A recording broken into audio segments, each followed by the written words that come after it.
National Police ay isa sa mga pangunahing ahensya na patuloy na nangangalaga at nagsusulong sa mga karapatan ng ating mga kabataan.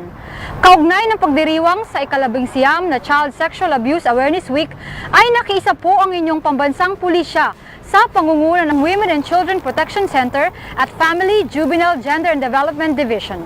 Ang ilan po sa mga aktibidades ay atin pong matutunghayan.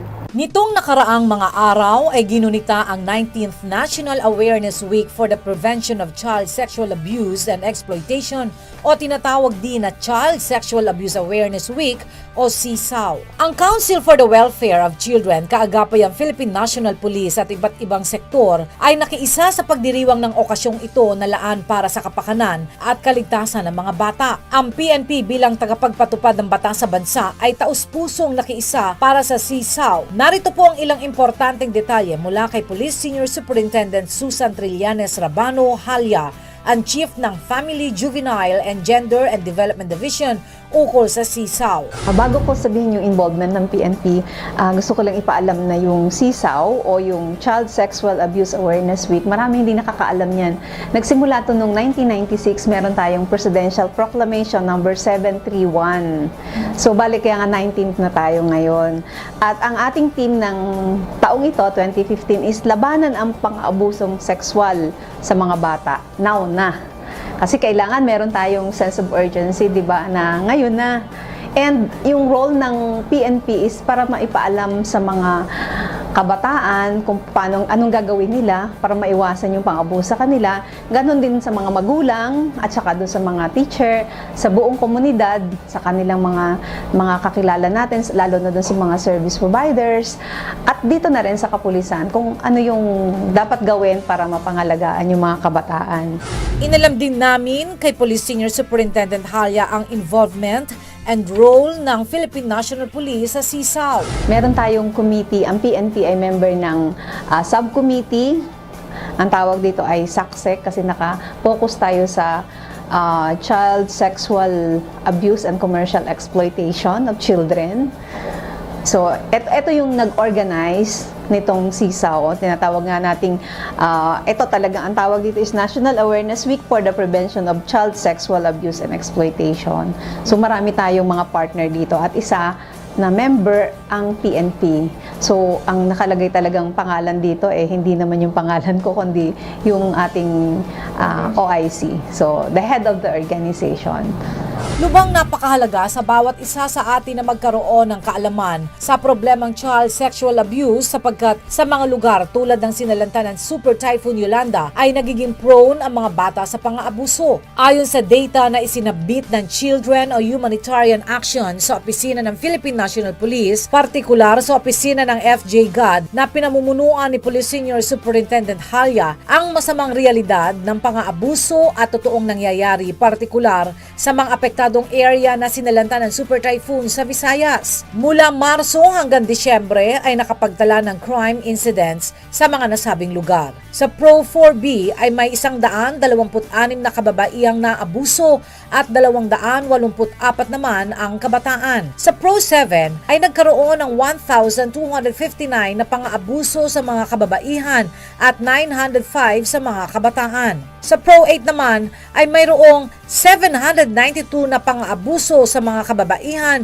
at 795 sa mga kabataan. Samantalang may 1,113 pang-aabuso sa mga kababaihan sa Pro 6 at 833 naman ang sa kabataan. Lubhang nakakabahala ang ganitong sitwasyon sapagkat ang alam naman natin na lubhang napakahalaga ng buhay ng kabataan sapagkat sila ang kinabukasan ng ating bansa. Samantala, isa sa ginawang aktibidad para sa week-long celebration ay ang flash mob program na kinabibilangan ng ating mga kapulisan. Ang pagdiriwang ng nasabing event ay ginanap sa Quezon City Memorial Circle isang linggo ng umaga upang mas imulat ang mga mamamayan sa problema ng pang-abuso sa mga kabataan. Isa rin itong magandang pagkakataon para sa pambansang pulisya upang mas mapalakas ang kampanya, advokasya at samahan sa pagitan ng mga ahensya ng gobyerno at non-government organizations para labanan ang pang-aabuso sa mga kabataan, ang ginawang preparasyon ng PNP para sa nasabing event. Halos lahat ng mga service providers nandun, pero alam mo naman yung mga major na members niyan. Siyempre, DOH, Tapos DSWD kasi yung Council for the Welfare of Children is under DSWD. So nandun dun yung PIA, DepEd, yung mga major agencies na concerned sa delivery of yung mga services, yung mga basic services. Ang mga organisasyong nakiisa. Ang purpose talaga nito is para ipaalam and to provide awareness sa children, parents, communities, and society on how to make our environment safe, protective, and caring for our children. So, ang PNP, nagpadala tayo ng more than 100, I think it's 120 from the national headquarters. Tapos, meron pa tayong mga members from the 5 districts ng NCR. Nag-attend din sila doon para doon sa programa, yung kick-off activity that was conducted on February 8. Pero yung week, the whole week, starts from February 7. 7 to 13 yan yung Sisaw Week.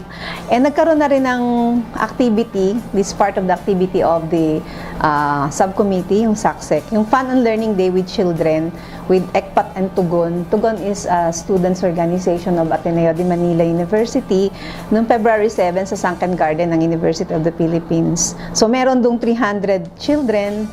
Sinabi natin children is up to 18, pero sila 7 to 17 years old from various community in Quezon City. So, nagkaroon sila ng maraming activities, yung meron theater, painting, baking. Sa nasabing event ay nagkaroon ng mga presentasyon kabilang ang mga kabataan tulad ng mga badyaw kung saan nagpakita sila ng dula-dulaan tungkol sa pang-aabuso sa kabataan. Dito ay ipinakita rin nila kung paano makakabangon sa problemang ito at iba pang aktibidad na kinapupulutan ng aral at dunong ng mga nagsidalo tulad sa problema ng child prostitution and pornography. Noong February 30 naman ay nagkaroon ng Forum on the Prevention of Child and Sexual Abuse in Emergencies. Doon ay na-discuss ang mga batang naaabuso sa mga lugar na nasalanta ng Super Typhoon Yolanda at iba pang paksa. Inalam din namin mula kay Police Senior Superintendent Halya ang mga karaniwang kasong dumarating sa mga presinto na dapat maaksyonan sa lalong madaling panahon. Ang karamihang nakakarating kahit nung naka-assign pa ako sa Region 5, yung mga incestuous rape. Kaya nga sabi ko, pwede naman itong mabawasan o maiwasan. Imagine mo naman kung sariling ama yung nanggagahasa sa mga bata. Minsan naman, nababalitaan din natin mga teacher. So, karamihan talaga ng pang-aabusong sexual sa kabataan, kung sino pa yung inaasahan mo na mangangalaga sa kanila. At isa pa dyan, yung child pornography, di ba, na nabalitaan nyo rin siguro doon nga sa Cebu, na maraming ganyan. Mismong mga magulang pa ang talagang parang nagpe-pedal sa kanilang mga anak na para lang kumita sila. So, nawawala na yung halaga ng kabataan, na alam naman natin na kabataan ng pag-asa ng bayan. Pero, kung sila inaabuso, anong kanilang magiging kinabukasan? Tsaka yung trauma na dadalhin nila habang buhay. Ang napakagandang maipapayo ni Police Senior Superintendent Halya sa mga magulang o guardians ng mga batang naaabuso upang mabilis na makarecover sa sitwasyon. Para dun sa mga magulang at saka sa kanilang mga guardians o tagapangalaga, unang-unang dapat nating ipakita sa bata ay merong hustisya.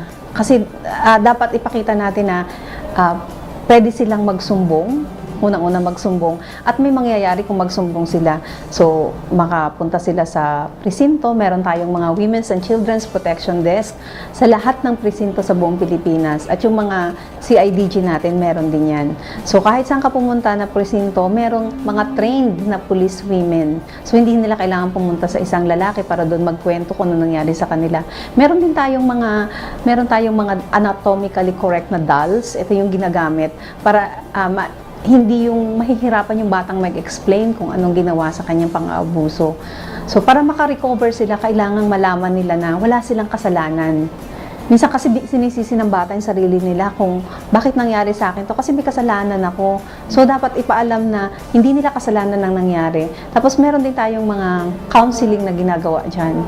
So, nagpo-provide din tayo, kung hindi man, yung DSWD, kasi ito yung portion nila.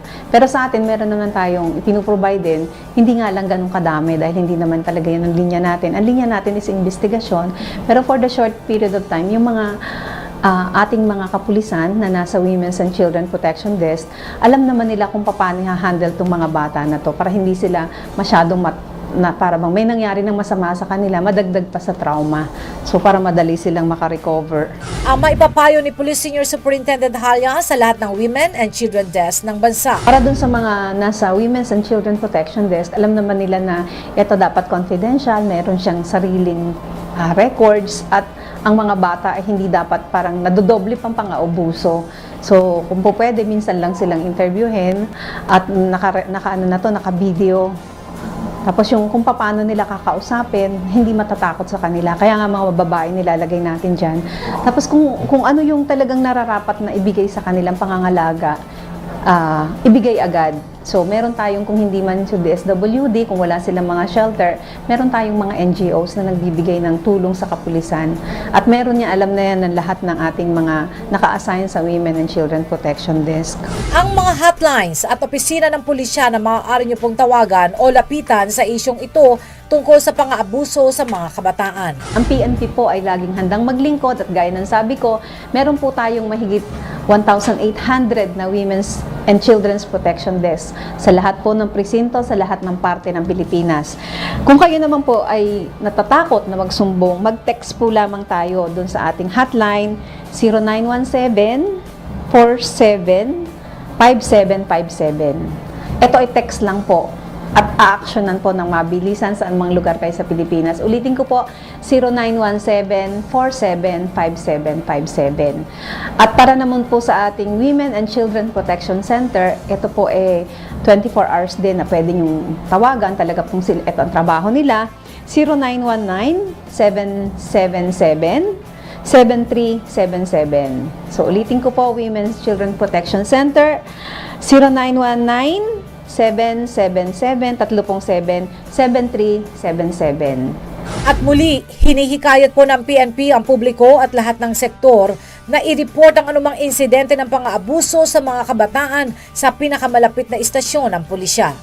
Ang huling mensahe ni Police Senior Superintendent Halya sa ating pong mga manonood ng Police at Your Service. Sa lahat po ng ating tagapakinig, tagapanood, nandito po lagi ang inyong kapulisan. Huwag po kayong matakot na magsumbong, lalo na yung kabataan, kung mayroong mga kabataang nakikinig at hindi alam na meron palang ganun na pwedeng gawin.